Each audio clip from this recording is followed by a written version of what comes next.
इस प्रकार का इक्वेशन देखे होंगे, y is equal to x plus two. मैंने एक सिंपल इक्वेशन लिया, this is called a linear equation. अब लीनियर इक्वेशन का मतलब देख लेना बेटा, x का पावर यहाँ पे 1 दिख रहा है, y का पावर 1 दिख रहा है। अगर ऐसा सिचुएशन आ जाए कि डिपेंडेंट एंड इंडिपेंडेंट यानी y और x में मैक्सिमम पावर 1 दिख जाए, तो y और x में अगर ग्राफ को प्लॉट करेंगे, it will always be a straight line. If maximum power of x and y are equal to 1, then the graph between x and y will be a straight line। मैं एकदम basic level से पढ़ा रहा हूँ आपको।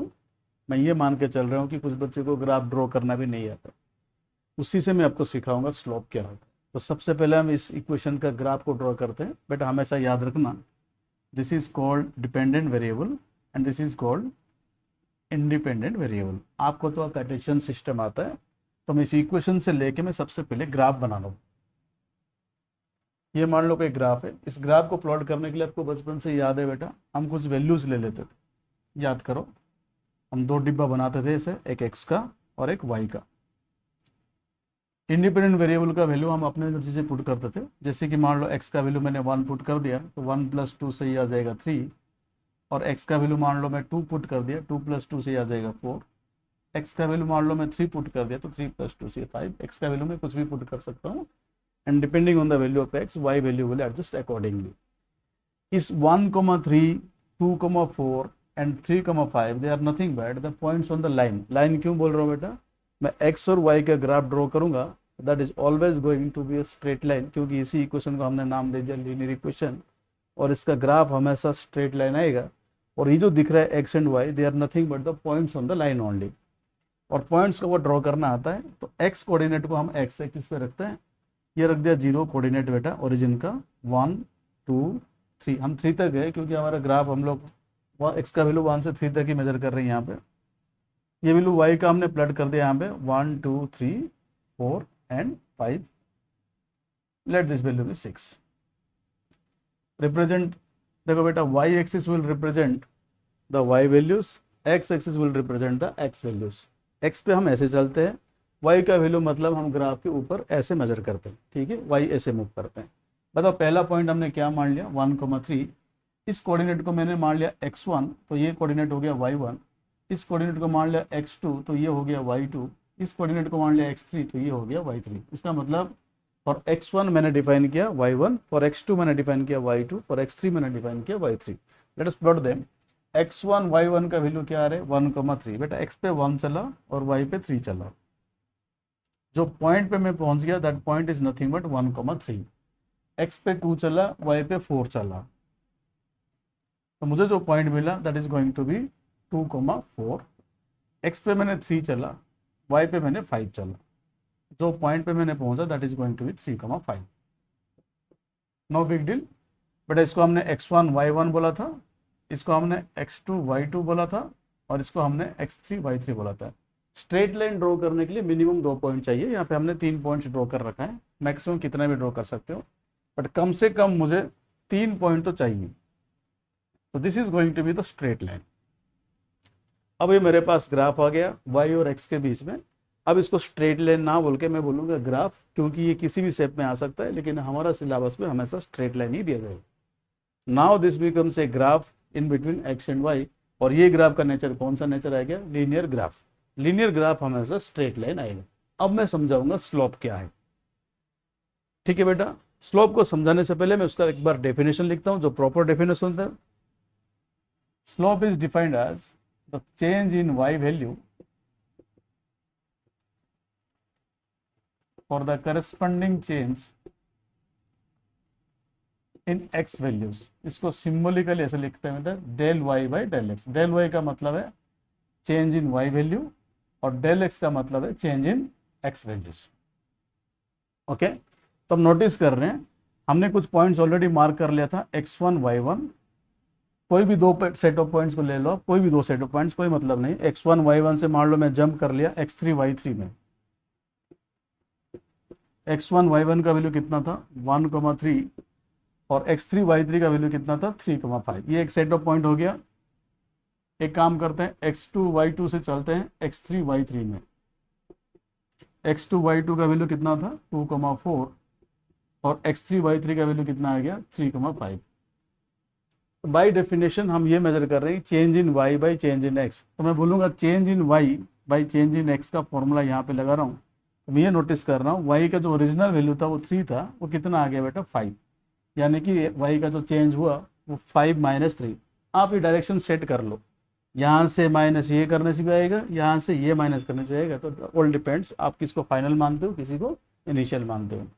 बोलो बेटा final y value 5 है, इनिशियल 3 था, तो y में जो चेंज आया that is going to be 5 - 3 और x में जो चेंज आया that is going to be 3 - 1।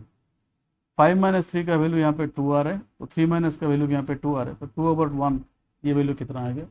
This is called slope of the line. और मैं ये नोटिस कर रहा हूँ लाइन का स्लोप अगर मैं कोई भी दो पॉइंट्स के बीच में निकाल दूंगा तो वो हमेशा कांस्टेंट रहेगा। Let us verify the sentence I have said.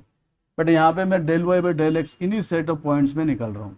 बोलो y का वैल्यू 4 से कितना आ गया 5, यानी कि 5 - 4 और x में जो चेंज है that is going to be 3 - 2। So 1/1 answer again answer comes out to be 1। इसका मतलब अब कोई भी दो पॉइंट्स के बीच में स्लोप को फाइंड करो by measuring the change in y value by the change in x value for a linear graph. अगर ग्राफ आपका स्ट्रेट लाइन है तो हमेशा ये स्लोप क्या आएगा, कांस्टेंट आएगा। लेट अस वेरीफाई जी। मैं मान लो ये जो ओरिजिनल इक्वेशन मेरा था y = x + 2, ये ओरिजिनल इक्वेशन में सपोज मैंने x का वैल्यू 98 पुट कर दिया तो y का वैल्यू कितना आ जाएगा 100। x का वैल्यू अगर मैं 0 पुट कर दूंगा तो y का वैल्यू कितना आ जाएगा 2। ओके, x का वैल्यू अगर मैं 98 पुट कर लूँगा y का वैल्यू आ जाएगा 100। रेंडमली अगर x का वैल्यू 0 पुट कर लिया तो y का वैल्यू आ जाएगा 2। तो चेंज इन y वैल्यू बताओ बेटा, इसको मैं फाइनल मान रहा हूँ, इसको मैं इनिशियल मान रहा हूँ। तो what is the change in y value, del y is going to be change in y value, that is 2 - 100, and what is del x here, del x is going to be change in x value, that is going to be 0 - 98. So -98 by -98, again the answer comes out to be 1. The crux of the matter is if you find slope of a line between any two points, it is always going to give you a fixed value. So we can assume that slope of a line is constant.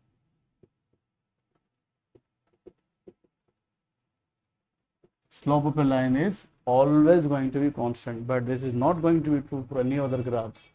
बेटा हमारे course में तो graph हमेशा straight line आएगा, तो हमने यहाँ पे क्या निष्कर्ष निकाला। अब मैं उस स्टेटमेंट को उल्टा बोल दूंगा। मैं बोल दिया कि आपको एक ग्राफ गिवन है, इस ग्राफ का नेचर मैंने पढ़ रखा है कि इसका स्लोप चेंज नहीं हो रहा है between any two points, slope is constant between any two points.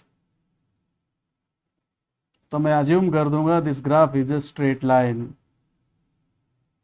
It's slope is not constant. तो मैं अज्यूम कर दूंगा the graph is not a straight line, the graph is not a straight line. ठीक है, अभी assume कर सकते हैं अगर ग्राफ का स्लोप कांस्टेंट है किसी भी दो पॉइंट के बीच में तो ग्राफ स्ट्रेट लाइन आएगा, स्ट्रेट लाइन आएगा तो स्लोप कांस्टेंट है, स्लोप कांस्टेंट है तो graph has to be straight line. Okay, ये रहा बेटा स्लोप। अब मैं स्लोप का साइन बता रहा हूँ, थोड़ा सा मैं यहाँ पे शॉर्टकट ट्रिक्स आपको बता दूंगा। एक बार फिर से स्लोप पे हॉरिजॉन्टल लाइन को से समझ लेते हैं। मान लो ये कोई लाइन आ गया कुछ इस प्रकार, एक्स ये ओरिजिन है हमारा, ये 1 है, ये 2 है और ये 3 है और ये 4 है, ये 5 है। बताओ y x value y value हमने रख दिया यहाँ पे सपोज 5। अगर मैं बोल दूँ ये पॉइंट का कोऑर्डिनेट क्या है, अब बोलोगे सर ये पॉइंट का एक्स कोऑर्डिनेट तो 1 है और वाई कोऑर्डिनेट है 5। यहाँ पे एक्स कोऑर्डिनेट तो 2 है तो वाई कोऑर्डिनेट है 5। यहाँ पे एक्स कोऑर्डिनेट 3 है और वाई कोऑर्डिनेट है 5। सिमिलरली ये 4,5 and this is going to be 5,5। आपने क्या नोटिस किया थ्रू आउट द ग्राफ, एक चीज़ हमने देखा बेटा, इसका जो वाई कोऑर्डिनेट है that is not going to be changing. So y का वैल्यू हमेशा कितना आ जा रहा है 5, बट एक्स का वैल्यू यहाँ पे बदलता रहता है बट वाई का वैल्यू नहीं बदल रहा है। I am talking about A horizontal line. ये लाइन हो गया बेटा हॉरिजॉन्टल लाइन। हॉरिजॉन्टल लाइन में अगर मैं इसका स्लोप को फाइंड करूँ, बोलो देखो कोई भी दो सेट ऑफ पॉइंट ले लो, मैंने 2,5 एक पॉइंट ले लिया और लास्ट का पॉइंट ले लिया 5,5। तो let us measure the slope. Slope can be measured by the formula del y by del x। मैंने 5 से 5 माइनस किया 0 मिला, और 5 से 2 माइनस किया 0, 0 अपन 0, 0 अपन anything is going to be 0 only. What does this mean? इसका मतलब साफ साफ पता चल रहा है, हॉरिजॉन्टल लाइन अगर क्वेश्चन में गिवन है, हॉरिजॉन्टल लाइन गिवन तो क्वेश्चन में समझ जाना बेटा स्लोप कितना आ जाएगा, हमेशा 0 आएगा। याद रखना इस चीज़ को। ये ग्राफ भी हमारा आएंगे तो हॉरिजॉन्टल लाइन का स्लोप हमेशा 0 होता है। ठीक है, ग्राफ देख के हम कैसे आइडेंटिफाई कर लेंगे कि स्लोप पॉजिटिव होगा कि नेगेटिव होगा, उसके लिए मैं डायरेक्ट ट्रिक्स आपको बता रहा हूँ, आप फाइंड भी कर सकते हो। अब सीधा हम ट्रिक्स लगाते हैं कुछ स्लोप्स को फाइंड करने के लिए। रिमेंबर, मैं कुछ ग्राफ्स को पहले ड्रॉ कर दूंगा, उसके बाद मैं ट्रिक्स बताऊंगा। ठीक है, मान लो ये कोई ग्राफ है, एक्स और वाई एक्सिस के बीच में ग्राफ हमने ऐसा रखा, ये एक्स और वाई एक्सिस के बीच में ग्राफ हमने ऐसा रखा, एक्स और वाई एक्सिस के बीच में ग्राफ हमने कुछ इस प्रकार रख दिया ये। ठीक है, दिस इज द ग्राफ, और एक्स और वाई के बीच में ग्राफ हमने कुछ इस प्रकार रख दिया। ठीक है, ये तो कर लिए थे, चलो कोई दिक्कत नहीं। अब हमेशा याद रखना बेटा, किसी भी ग्राफ में अगर आपको डायरेक्ट पता करना है कि स्लोप का साइन पॉजिटिव होगा कि नेगेटिव होगा, तो ग्राफ के साथ हमेशा एक हॉरिजॉन्टल लाइन ड्रॉ करना। एक्स अगर काट रहे तो वहाँ पे दिख जाएगा हॉरिजॉन्टल लाइन। अगर ग्राफ यहाँ तक गिवन है तो मैं जानबूझ के अगर एक पैरेलल लाइन एक्स के पैरेलल यानी कि एक हॉरिजॉन्टल लाइन को ग्राफ से ड्रॉ कर दूंगा, और फिर इस पॉइंट ऑफ इंटरसेक्शन के राइट साइड से ऑब्जर्व करूंगा ये वाला एंगल, ये वाला एंगल नहीं, लेफ्ट में जो एंगल बनेगा उसको देखना नहीं है, राइट साइड जो एंगल बनेगा हॉरिजॉन्टल लाइन कट करने के बाद राइट साइड यानी कि पॉजिटिव डायरेक्शन में जो एंगल बनेगा, इस एंगल को मुझे ऑब्जर्व करना है। Okay, let this angle be x. अच्छा, यहाँ पे बताओ बेटा, हॉरिजॉन्टल लाइन मैंने कट कर दिया और इस पॉइंट ऑफ इंटरसेक्शन से मुझे राइट साइड वाला एंगल देखना है, यहाँ पे भी एक्स मैंने इसको मार्क कर दिया। यहाँ पे हॉरिजॉन्टल लाइन ग्राफ को कट करके कहीं भी, लेकिन ड्रॉ करने का जरूरत नहीं, ऑलरेडी एक्स एक्सिस गिवन है।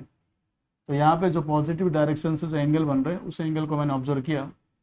अगेन वही बात है, यहाँ पे मैं देख रहा हूँ, ऑब्जर्व कर रहा हूँ बेटा, एक्स वाला एंगल को ऑब्जर्व कर रहा हूँ। ठीक है, बस आपको एक चीज़ ध्यान रखना, ये जो एक्स है, एक्स वाला एंगल ये ऑब्ट्यूस बना रहा है कि एक्यूट बना रहा है। आप बोल सकते हो साफ साफ ये एंगल जो है वो ऑब्ट्यूस है और ये एंगल जो बन रहा है वो है एक्यूट एंगल। बताओ बेटा, यहाँ पे कौन सा एंगल बन रहा है? सर एक्स है एक्यूट एंगल। और यहाँ पे कौन सा एंगल बन रहा है? सर यहाँ पे भी कौन सा एंगल बन रहा है? Acute angle. अगर यहाँ पे एक्यूट एंगल बन रहा है तो मैं डायरेक्ट बोल सकता हूँ, इसमें जो ऑब्ट्यूस एंगल में मैं डायरेक्ट बोल सकता हूँ slope is going to be negative only. आप एक लाइन का इक्वेशन में लिख दे रहा हूँ, आप वेरीफाई कर लेना, y is equal to 3 minus 2x।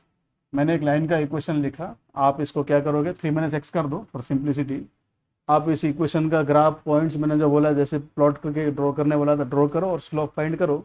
You are going to get the value, graph will be looking like this. और ये जो ग्राफ है ऐसे कट करके जाएगा और ये ग्राफ का स्लोप नेगेटिव आ जाएगा, आप चेक कर सकते हो। ठीक है, this is the nature of the graph. ये ग्राफ का ओरिएंटेशन कुछ ऐसे आएंगे और एक ग्राफ का स्लोप नेगेटिव ही आएगा। इसका मतलब हमने ये स्पीड कैलकुलेशन के लिए, विजुअल मेमोरी के लिए हमने इसको ध्यान में रखा है। अगर ये एक्यूट एंगल बनाएगा तो पॉजिटिव है, ऑब्ट्यूस एंगल बना देगा तो ये नेगेटिव है। बताओ यहाँ पे कौन से एंगल बन रहे हैं? ये एक्यूट एंगल बना रहे हैं, तो मैं बोल सकता हूँ slope is going to be positive here. अच्छा, समझ रहा बेटा? चलो यहाँ पे के लिए मैं बोल रहा हूँ y is equal to x plus 4 वाला एक इक्वेशन लिख दिया, वेरीफाई कर लेना। ऐसे ही लाइंस बनेंगे, ये कट करके जाएगा y एक्सिस को आगे, और इस लाइन का जो स्लोप बनेगा वो हमेशा पॉजिटिव आएगा। अगेन मैं आँख बंद करके बोल दूँ इसका slope is going to be positive, इसका slope is also going to be positive. अगर कहीं पे हॉरिजॉन्टल लाइन बन गया तो slope is going to be 0। Okay, आपके केस में वर्टिकल लाइन बनेगा नहीं, उसके लिए स्लोप इन्फाइनेटली लार्ज हो जाता है। For a vertical line the slope is going to be infinitely large. Undefined नहीं बोला जाता है, इन्फाइनेटली लार्ज बोला जाता है।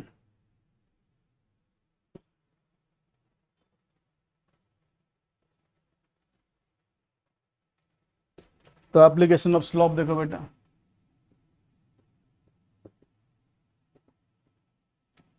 मैं पढ़ा रहा हूँ, ये मान के चल रहा हूँ कि आप थोड़ा बहुत डिस्टेंस टाइम ग्राफ डिस्टेंस आपको आता है, नहीं आता तो कोई बात नहीं, बाद में इसको पढ़ लोगे।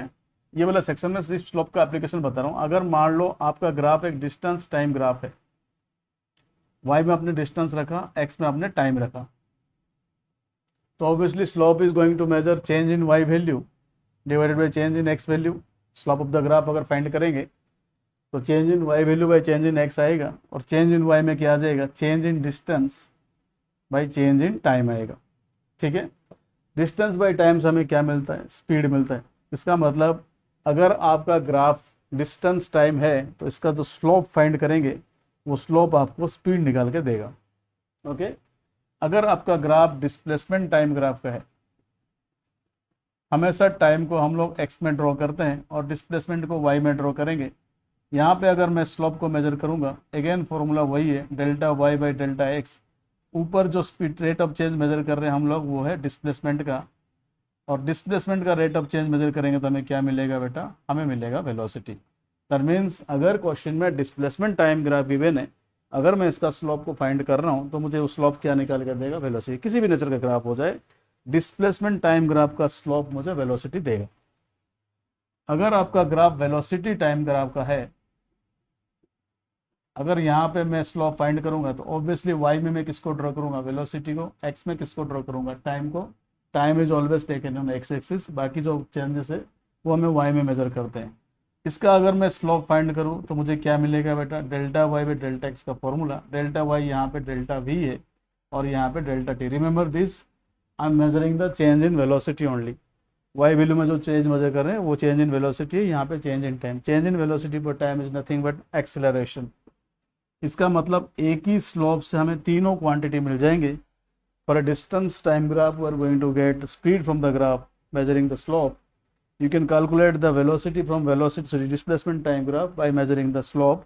Again, by measuring the slope, you can calculate acceleration from a velocity time graph.